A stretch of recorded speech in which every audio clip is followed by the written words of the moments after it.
Well, good evening. We've done well, I think, to increase our defence posture, to put more money into defence. That'll go down well with President Trump, who's been calling for this actually for many, many years, and it has been overdue. But there's still an awful lot of no clarity in where we're going in the bigger picture here. This minerals deal is being promoted in different ways. President Trump sees this actually as a domestic issue to prove to the US audience that Kyiv is repaying some of the US funds that were sent to Ukraine. And President Zelensky is using this as a way to secure funding to help pay for the Ukraine war effort, but also, as you've been discussing, to secure some international long-term guarantees.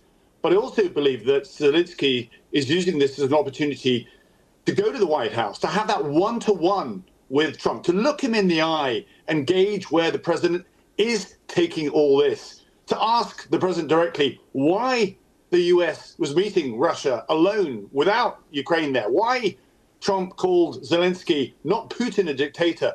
You know, why is there an active DC narrative to say Ukraine started the war? Why did America vote with Russia at the UN a couple of days ago? Is this all part of a big, clever plan that leads to a long-term peace deal? Or, more worryingly, is this the start of a fundamental change in the US-European relationship that is now seen as transactional, as upending any sense of duty to defend the international rules-based order, which is not looking good?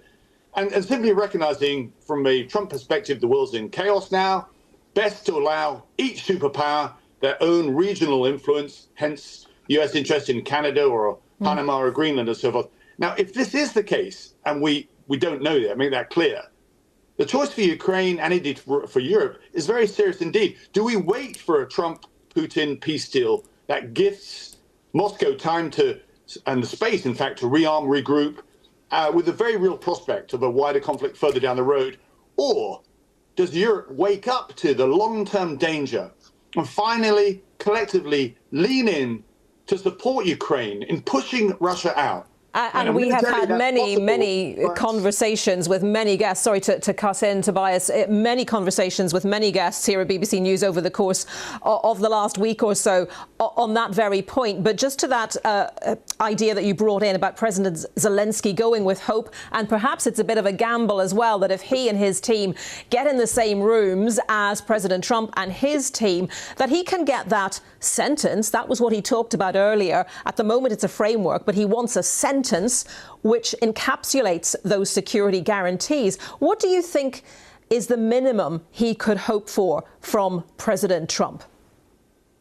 Well, I don't think he's expecting anything more than simply to return with some money in his pocket, because, as I say, there is an absolute desire. I've just come back from Ukraine, not to have a grubby deal that somehow allows Putin to return to the international stage, to move from a pariah status to one of celebrated hero in Russia, where he can claim a form of victory. I stress, if that happens, then Putin will simply do this all again in a couple of years' time. He sees Ukraine as a non-state. He sees this very much as part of a wider Russia motherland, and therefore it won't end here. That's the conversation that Keir Starmer needs to persuade Putin to say, Trump to say, it mustn't end here.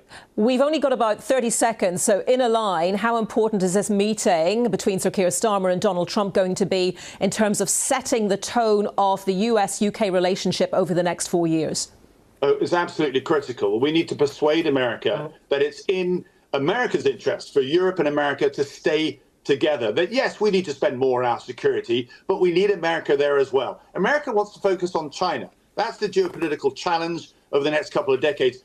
We can help America do that, but not if we're distracted by war with Russia. OK, Tobias Ellwood, thank you very much.